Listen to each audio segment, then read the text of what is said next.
कहना अब रुका नहीं जाता। पीला वस्त्र पहनते हैं पूज्य महाराज जी जिनकी किडनी खराब रही। हाँ, पूज्य श्री प्रेमानंद बाबा वृंदावन के एक अद्भुत संत हैं श्री प्रेमानंद बाबा।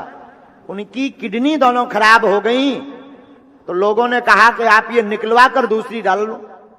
कई भक्तों ने कहा हम अपनी दे देते हैं। उनकी वाणी सुनकर के आपके रोंगटे खड़े हो जाएंगे। वो हाथ जोड़कर बोले देखो भाई हम अपनी किडनी नहीं निकालेंगे। अरे बाबा मर जाओगे। बोले जो श्री जी को करना होगा कल होता हो आज हो जाए। एक किडनी हमारी कृष्ण है, दूसरी किडनी राधा है। हम अपने अंदर से कृष्ण राधा नहीं निकाल सकते। दिव्य शक्तियां होती हैं, दिव्य चमत्कार होते हैं, उनका प्रभाव होता है, पर उसके लायक हम हो जाएं तभी हम देख पाएंगे ना, हमारी सामर्थ्य हो जाए। अभी क्या है कि हमारे पास जितनी आध्यात्मिक शक्ति होगी उतने ही हम दिव्यता को देख पाएंगे। जैसे अध्यात्म में उसकी स्थिति भगवत स्वरूप में तन्मय है, तो जितने बड़े महापुरुष हैं, प्रहलाद जी, नारद जी, अंगिरा जी, बड़े बड़े, वो महापुरुष उसके सामने आएंगे, बात करेंगे, वो उनसे बात करें।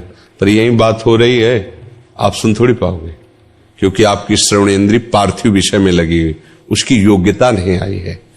ऐसे ही जितनी भी दैवी शक्तियां हैं, पहले हमारे अंदर दैवी सद्गुण आवे और हम उनके सिद्धांत से चलें, फिर उनके मंत्रों का जाप करें, तो हमारे अंदर वो शक्ति जागृत हो जाएगी। अगर हमारे अंदर शक्ति नहीं तो हमें सब ड्रामा लगेगा, सब हमें नाटक लगेगा कि हमें क्यों नहीं दिखाई देता। तुम्हारा आध्यात्मिक शक्ति विषयों के भोग में नष्ट हो चुकी है, तुम्हारे अंदर सामर्थ्य नहीं रह गई। जो विषय चाहता है तुम्हें रौंद देता है। अब तुम दिव्यता को कैसे अनुभव कर पाओगे? उसके लिए तो भागवतिक शक्ति से संपन्न होना पड़ेगा, तभी तो उस दिव्यता को जान सकते हो। तो मंत्र हैं, उनकी सिद्धियां हैं, चमत्कार हैं, दिव्यताएं हैं, पर उसकी योग्यता आप में होनी चाहिए, देखने की तो है। मंत्र की शक्ति, दैवी चमत्कार तभी जब आप में दैवी सद्गुण हो। अब जो जितना पवित्र होकर जितना लक्ष्य किया उतना जान गया और उतने में ही वो प्रकाशित हो गया, तो वो झूठा नहीं है। ऐसा नहीं कहा जा सकता कि झूठ है, ऐसा नहीं, ये सब है, पर तुम कितना उसे स्वीकार। हमने अपनी आंखों से देखा कि एक जानवर की ऐसे टांग में किसान के अस्त्र लग गए तो उसे खून बह रहा था। तो एक बूढ़े बाबा है, गांव में वो प्रसिद्ध थे खून बांधने के लिए, ऐसे रज लिया और 2 मिनट ऐसे मंत्र बोले और ऐसे किया, बस केवल घाव था, एक बूंद खून बाहर नहीं निकला, एक बूंद। ये हम आंखों से, तो उन्होंने मंत्र सिद्ध किया है। तो ऐसे मंत्र शास्त्रों मंत्र हैं जो छोटे छोटे कार्यों की, छोटी छोटी बातों की सिद्धि। पर जब भगवत प्राप्ति का लक्ष्य होता है तो ये बड़ा लक्ष्य है, फिर इन सब छोटी बातों को स्वीकार नहीं किया जाता। ये उनके समीप जाने से स्वाभाविक हो सकता है, वो नहीं चाहेंगे।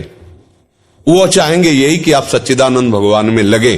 पर आपकी जो कामना है, तो कल्पतरु भगवान की आराधना करते तो उनके प्रभाव से हो सकता है आपकी कामना पूर्ण हो जाए। उनका आशीर्वाद इस बात का नहीं होगा।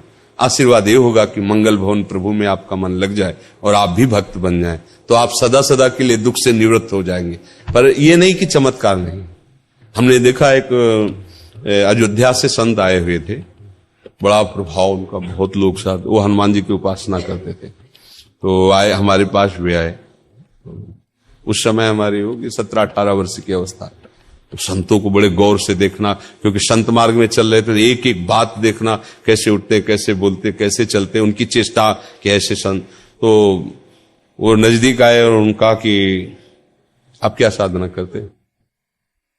हमसे बड़े अवस्था में भी थे, वो बड़ी भीड़ उनके साथ। तो हमारे गुरु जी ने बताया नाम जप करो, ऐसे ऐसे कुछ यौगिक साधन करते हैं, चमत्कार कुछ। हमने तो इसका परिचय लिया, हम तो जानते ही नहीं। ऐसे किया, केवड़ा की सुगंध छा गई और लोगों से पूछते और कौन सी चाहिए? चमेली। ऐसे क्या पूरे वातावरण में चमेली। ये मतलब कहानी नहीं है, ये हम प्रत्यक्ष में देखा है। ऐसा पानी लिया, कौन से जूस आप पीना चाहते हैं, कौन सा शरबत, ऐसे कर देती, आप पियो, जो जूस बोला वही जूस। आखिरकार प्रकृति परमात्मा से ही तो है, तो प्रकृति का परिवर्तन परमात्मा मंत्र से क्यों नहीं हो जाएगा? जो परिवर्तन, खंबे से भगवान निकल पड़े कि नहीं निकल पड़े? खंबे से ही तो निकल पड़े। कुत्ते से भगवान को प्रकट किया नामदेव जी ने कि नहीं, तो उसे शरबत पानी को बना देना कौन सी